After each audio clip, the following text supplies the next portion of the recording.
ನೀನ್ ಒಳ್ಳೆ ಆಕ್ಟರ್ ನಂಗೆ ಚೆನ್ನಾಗ್ ಗೊತ್ತಮ್ಮ. ನೀನ್ ಆಕ್ಟಿಂಗ್ ನ ಸ್ಟೇಜ್ ಮೇಲೆ ಕ್ಯಾಮರಾ ಮುಂದೆ ಮಾಡೋ ಅಂದ್ರೆ ಫುಟ್ಪಾತ್ ನಲ್ಲಿ ಮಾಡ್ತೀಯಾ. ಅದಕ್ಕೆ ನಾವೆಲ್ಲ ಹಿಂಗ್ ಫುಟ್ಪಾತ್ ಬಂದಿರೋದು. ಬಾಬಾ ಗಾಡಿ ಹತ್ತು. ಅಪರಿಚಿತರು ಆಗಂತುಕರು ವಾಹನಗಳು ಹತ್ತಬಾರ್ದು ಅಂತ ನಮ್ ವಿದ್ಯಾರ್ಥಿಗಳು ಹೇಳಿದಾರಪ್ಪ. ಆಹಾ, ಕಾಲೇಜ್ ಸೇರ್ಬಿಟ್ರೆ ಸಾಕು, ನಮ್ ಹುಡುಗರಿಗೆ ಫುಟ್ಪಾತ್ ನಲ್ಲಿ ಇದ್ರು ಅಹಂಕಾರ ಹೋಗಲ್ಲ. ಲವ್, ನನಗೋಸ್ಕರ ಒಂದ್ ಅರ್ಧ ಗಂಟೆ ಫ್ರೀ ಮಾಡ್ಕೊಳ. ಯಾಕೋ? ವಿದ್ಯಾಸಾಗರ್ ಕಾಲೇಜ್ ನಲ್ಲಿ ಒಂದ್ ಒಳ್ಳೆ ಪ್ರೋಗ್ರಾಮ್ ಇದೆ. ಯಾರ್ ಕಾಲೇಜ್ ಅಂದೆ? ವಿದ್ಯಾಸಾಗರ್ ಕಾಲೇಜ್ ನಲ್ಲಿ. ನಾನ್ ಬರಲ್ಲ, ನೀ ಹೋಗು.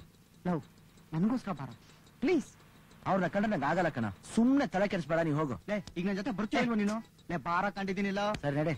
ನಿನ್ನ ಲವ್, ಯಾವಾಗ್ಲೂ ಕಾಲೇಜು ಕಾಲೇಜು ಅಂತ ಸಾಯ್ಬೇಡ್ವೋ. ಸ್ಟೂಡೆಂಟ್ಸ್ ಅಂದ್ರೆ ಬರೀ ಪುಸ್ತಕದ ಬಂದಾಗ ತಿನ್ನೋದಲ್ಲ. ಸಮಾಜದ ಕಡೆನೂ ನೋಡ್ಬೇಕಮ್ಮ. ಅಲ್ಲಿರೋ ಮೇಲು ಕೀಳು ಭಾವನೆನ ತೊಲಗಿಸ್ಬೇಕು. ನೋಡು, ಫುಟ್ಪಾತ್ ನಲ್ಲಿ ಇರ್ಬೇಕಾದ್ ನನ್ನ ಮಗ ಕಾರ್ ತಗೊಂಡ್ಬಿಟ್ಟಿದ್ದಾನೆ. ಯಾರ್ದೋ ತಲೆ ಒಡ್ ಸಂಪಾದನೆ ಮಾಡಿರ್ಬೇಕು. ಇಂಥವ್ರಿಗೆಲ್ಲ ಇದೆ ಅಮ್ಮ ಒಂದಿನ. ಅದಕ್ಕೆ ನಾನು ಹೇಳ್ತಿರೋದು, ಕ್ರಾಂತಿ ಆಗ್ಬೇಕು, ರಕ್ತ ಕ್ರಾಂತಿ ಆಗ್ಬೇಕು, ಮಹಾ ಕ್ರಾಂತಿ ಆಗ್ಬೇಕಮ್ಮ. ಇಲ್ಲಿ ಯಾವ ಕ್ರಾಂತಿ ಆಗಲ್ಲ ಕಣ. ಏನೇ ಆಗದಿದ್ರು ಮಕರ ಸಂಕ್ರಾಂತಿ ಆಗುತ್ತೆ ಅಷ್ಟೇ. ನೀನ್ ಹೀಗೆ ನಿಲ್ತಾ ಹೋದ್ರೆ ನಾವು ಫುಟ್ಪಾತ್ಲೇ ಇರ್ಬೇಕಾಗತ್ತೆ. ಈಗ ಇನ್ನೆಲ್ಲಿದೀವಿ ನಾವು? ಫುಟ್ಪಾತ್ ನಲ್ಲೇ ಇದೀವಿ. ಇವರು ನಮ್ಮನ್ನೆಲ್ಲ ತುಳಿದು ತಲೆ ಎದ್ದಂಗ್ ಮಾಡ್ಬಿಟ್ಟಿದಾರಮ್ಮ. ಅದಕ್ಕೆ ಒಂದ್ಸಲಿ ನಮ್ಮ ಮೀಟಿಂಗ್ ಬಂದು ಅಟೆಂಡ್ ಆಗು. ನಿಜವಾದ ಕ್ರಾಂತಿ ಏನು ಅಂತ ನಿನಗೆ ಚೆನ್ನಾಗಿ ಗೊತ್ತಾಗುತ್ತೆ. ಅಪ್ಪ ಕ್ರಾಂತಿಕಾರಿ, ಮುನ್ನೋಡ್ಕೊಂಡು ಗಾಡಿ ಓಡಿಸು. ಯಾವತ್ತು ಬಡತನ ನಿರ್ಮೂಲನೆ ಆಗುತ್ತೋ ಅವತ್ತೇ ನಮಗ್ ಸ್ವಾತಂತ್ರ್ಯ ಸಿಕ್ಕ ಹಾಗೆ ಕಣ. ಬಡವ್ರ ಬಗ್ಗೆ ಮಾತಾಡ್ತಾ ಬಡವ್ರ ಮೇಲೆ ಹಚ್ಬಿಡ್ತಿದ್ದಲ್ಲ.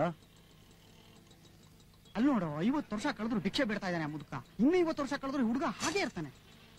ಅದಕ್ಕೆ ಹೇಳೋದು, ಕ್ರಾಂತಿನ ಪ್ಲಾನ್ ಮಾಡ್ಬೇಕಮ್ಮ. ಇಳಿಯಾ? ಯಾಕೋ? ನೀ ಈ ರೀತಿ ಗಾಡಿ ಓಡಿಸ್ಕೊಂಡು ಕ್ರಾಂತಿನ ಪ್ಲಾನ್ ಮಾಡಕ್ಕಾಗಲ್ಲ. ನಾನ್ ಗಾಡಿ ಓಡಿಸ್ತೀನಿ, ನೀ ಪ್ಲಾನ್ ಮಾಡು. ಬೇಡ ಬೇಡ ಬೇಡ, ಪ್ರೋಗ್ರಾಮ್ಗೆ ಲೇಟ್ ಆಗ್ಬಿಡುತ್ತೆ. ನಡಿಯಾ?